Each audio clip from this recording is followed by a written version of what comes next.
A paz do Senhor a todos, boa noite. Para vocês que estão assistindo ao vivo, bom dia e boa tarde. Para vocês que estão nos seguindo através do YouTube ou nas rádio web. O projeto A Marca da Promessa está iniciando uma das campanhas mais importantes no mês agora de dezembro. Sim, hoje, no dia 1º de dezembro de 2017, o projeto A Marca da Promessa traz a campanha de orações Alegria para o Seu Mundo, contagem regressiva para o Natal. Natal é o tempo onde podemos esperar a chegada dos céus ao nosso sujo e imundo mundo. Natal é a época para lembrar a todos nós do milagre que verdadeiramente acontece. Orações são realmente atendidas, enquanto o paraíso está em uma resposta de distância.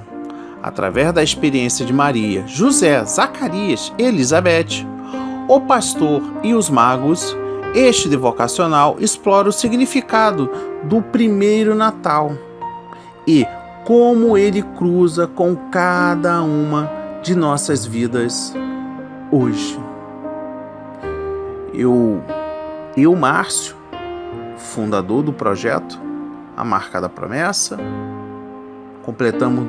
completamos 2 anos de vida.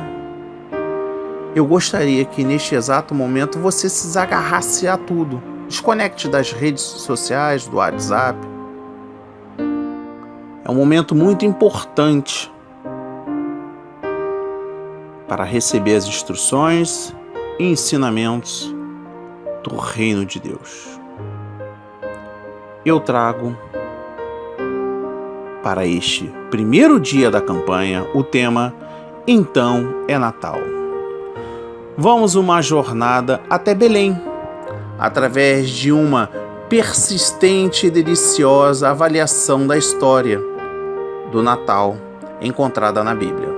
Essa avaliação histórica do nascimento de Jesus não começou em Belém, ou mesmo em Nazaré. Porém, começou com um casal idoso que reconhecia a felicidade de uma vida vivida para Deus. A Bíblia descreve Isabel e Zacarias da maneira mais amável. Esse casal vivia a vida que, para Deus, é correta, obedecendo fielmente a todas as leis e mandamentos do Senhor. Lucas 1, versículo 6. Isabel e Zacarias foram casados por muitos anos e ainda assim não possuíam filhos. A angústia devia ser excruciante para este sacerdote e sua esposa. Porém, a Bíblia relata que eles caminharam irrepreensíveis em todos os aspectos de seu relacionamento com o Senhor. Como você reage ao desapontamento? Você usa isso como desculpas para indulgência demasiada ou para murmurar e reclamar? Apesar de Isabel e Zacarias estarem de braços vazios e frustrados, eles continuaram a servir a Deus de todo o coração enquanto os longos anos se passavam. A oração de uma pessoa obediente a Deus tem muito poder. Tiago 5, versículo 16. Quando você vive uma vida justa continuamente, ora continuamente. Suas orações resolvem o problema. A Bíblia diz que o justo, pela sua fé, viverá. Abacuque 2, versículo 4.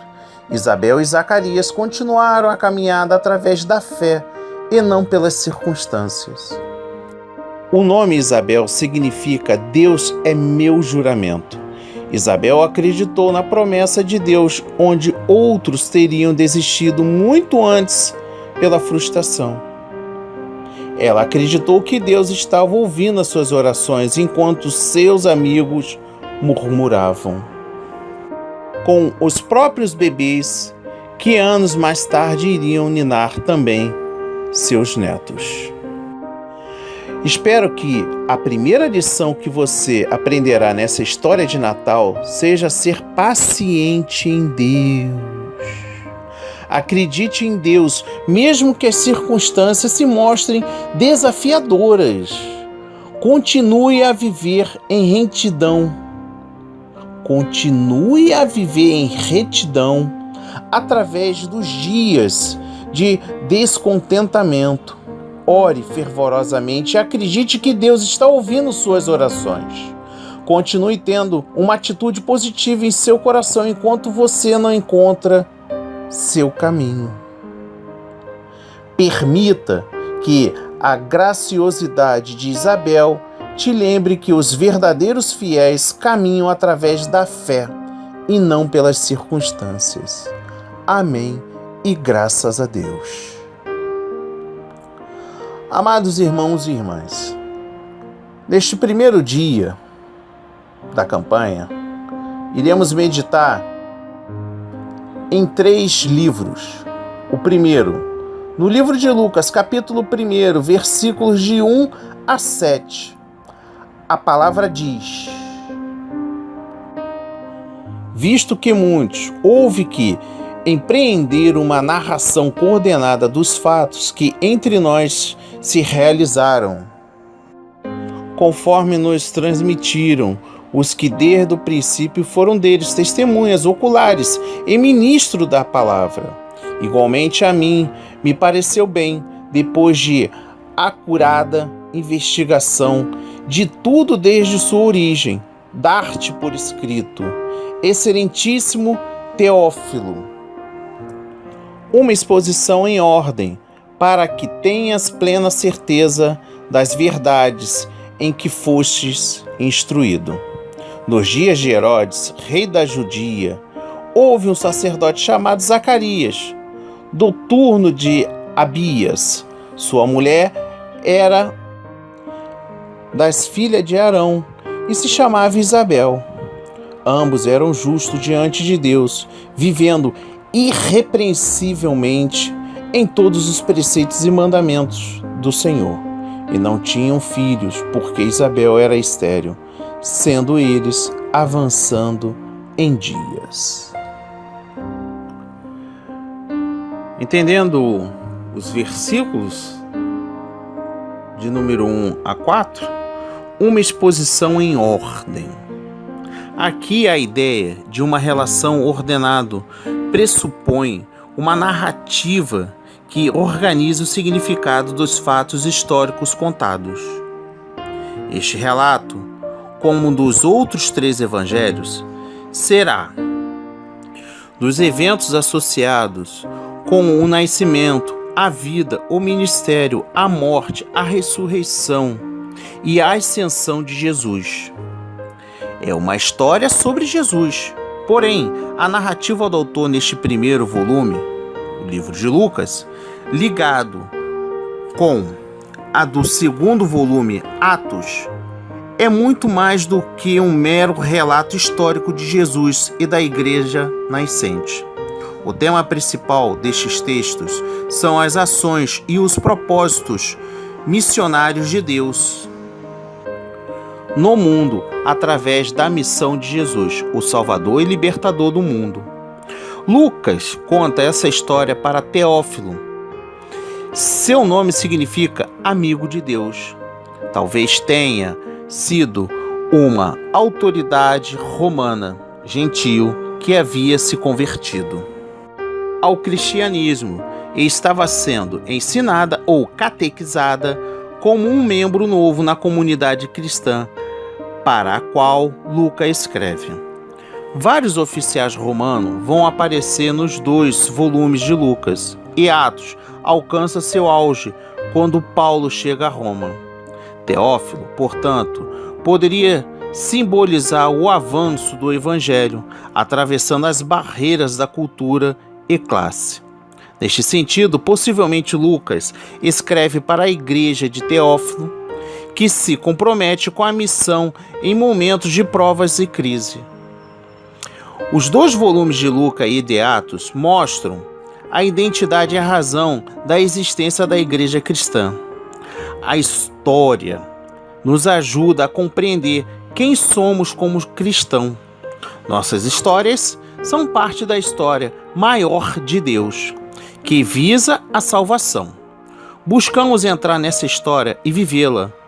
Ela nos forma e nos guia como igreja cristã. Nosso autor não foi, preste atenção, o nosso autor não foi ocular dos eventos da saga de Jesus, como também nós não fomos. Mas, em nossa busca por significado e esperança, essa história é uma luz e um mapa para nos ancorar, guiar e motivar. Tem sido chamada de a maior história já contada. No versículo 5, que eu também achei muito interessante, nos dias de Herodes, rei de Judeia, a ação missionária de Deus se dá em contextos históricos. Esse casal de devotos judeus veio da linhagem sacerdotais. Zacarias era do turno de Abias e Isabel era da família de Arão, o primeiro sacerdote, que está escrito em Êxodo, capítulo 28, versículo 1. Meditando agora no livro de Tiago, capítulo 5, versículo 16, a palavra diz: confessai, pois, os vossos pecados uns aos outros e orai uns pelos outros, para serdes curados. Muito pode, por sua eficácia, a súplica do justo. Muito pode, por sua eficácia, a súplica do justo. Compreendendo esse versículo, né? Muito pode, por sua eficácia, a súplica do justo. Aqui quer dizer a oração, os dons e a confissão são manifestações em vias de duas mãos. E orai um pelos outros. Tiago recomenda a maturidade nas relações comunitárias. Ele cita exemplo de Elias para animar a comunidade a praticar a oração, acreditando que, a despeito das limitações, Deus nos atende do mesmo modo que atendeu Elias. Eu gostaria de chamar a atenção para, fugindo um pouquinho aqui do que eu tinha anotado, né? Um pouco do roteiro. Quando o Tiago, que segundo a Bíblia é um dos irmãos de Jesus, quando ele cita o exemplo de Elias, aqui ele quer dizer que quando mesmo diante de alguma queixa do irmão, nós devemos orar sim por ele. Devemos orar por todos. Devemos confessar nossos pecados nas orações. Devemos, através dos nossos pecados, negar essa negatividade, este erro, esta fatalidade, este evento do seu pecado e transformá-lo num modo que ele seja, como é que eu posso dizer, ser um espelho para os demais que não o pratiquem. Podemos pegar, por exemplo, eu quando eu era do mundo, eu tinha um hábito de beber. Bebia e muito. Até que um dia uma pessoa me mostrou o que de fato a bebida ela faz. E eu peguei desse exemplo da bebida. Hoje eu me comunico muito com as pessoas através do WhatsApp, né? Lá nos nossos grupos de orações, né? Lá no tratamento espiritual que nós temos. Eu falo que Deus, ele transforma este seu pecado como exemplo para a salvação. Né? E muitos a gente vê por aí, né? Muitos a gente ouve ver das pessoas testemunhando. Esse testemunho, ele nada mais, nada menos que é também confessar o seu pecado. Ele confessou o pecado dele diante o testemunho da cura. E nós devemos criar esse hábito. O que está acontecendo nesse mundo de hoje é que as pessoas cada vez estão mais egoístas. As pessoas só estão pensando em si só. Não existe aquele amor fraternal. Não existe o amor ao próximo. Esquecem dos pequenos detalhes da vida. E é nisso que Deus chama-nos atenção. Deus aqui está falando que nós devemos voltar ao primeiro amor. Nós estamos largados no mundo. Temos uma campanha paralela que eu acredito que já tem encerrado, a campanha Blessed, porque ali é um sinalizador das deficiências que nós temos no dia a dia, que são nas pequenas atitudes, que nos pequenos detalhes que nós estamos nos distanciando de Deus. E isso é triste. E chegamos no terceiro e último livro de Hebreus, capítulo 10, versículos de 35 a 39. A palavra do Senhor diz: não abandoneis, portanto, a vossa confiança, ela tem grande galardão.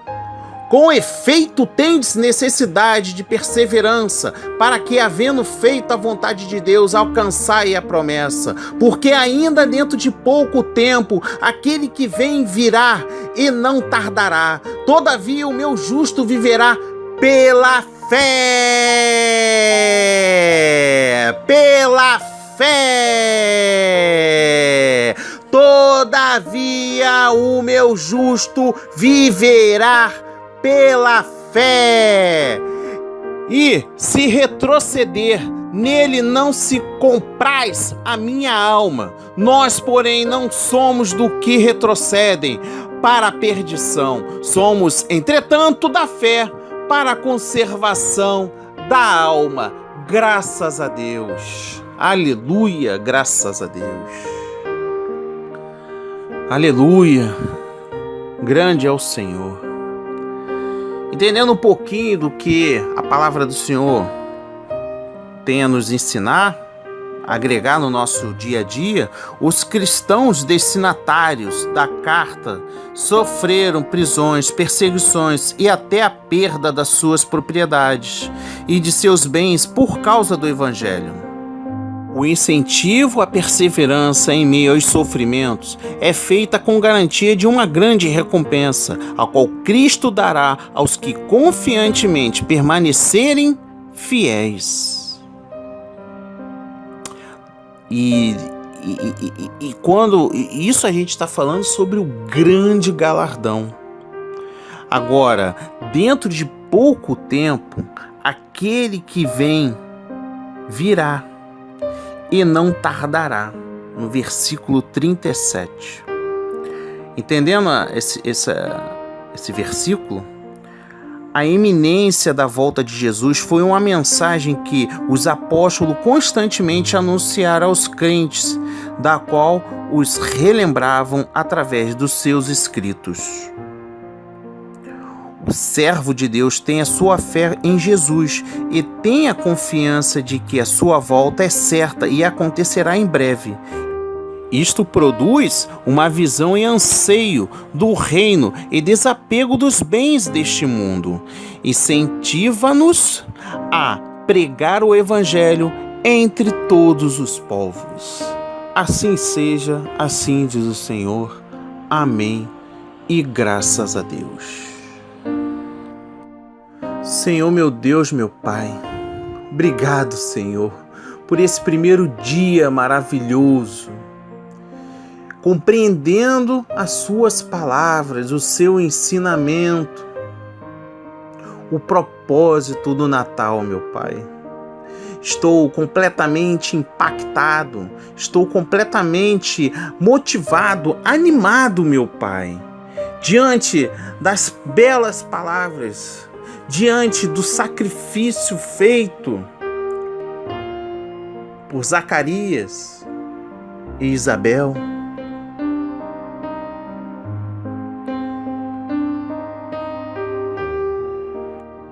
mesmo diante de não estar completo aquele casal, na ausência de um filho, em nenhum momento eles deixaram de louvar, de se sacrificar, de respeitar, de adorar, pregar, multiplicar. Mas no dia de hoje, meu Pai, neste primeiro dia da campanha, estamos começando a compreender de fato o sentido do Natal. Agradecemos pelo dia de hoje, pelo respirar e por chegar até aqui, meu Pai. Agradecemos a cada visita em hospitais, em cada visita naquela casa perturbada, nos leitos da morte, meu Pai. Sabemos que todas as coisas cooperam para o bem e sabemos do seu milagre, do seu agir, do seu sobrenatural. Para todos sempre. Amém. E graças a Deus, graças a Deus, graças a Deus, graças a Deus, graças a Deus, graças a Deus, graças a Deus, graças a Deus, graças a Deus, graças a Deus, graças a Deus.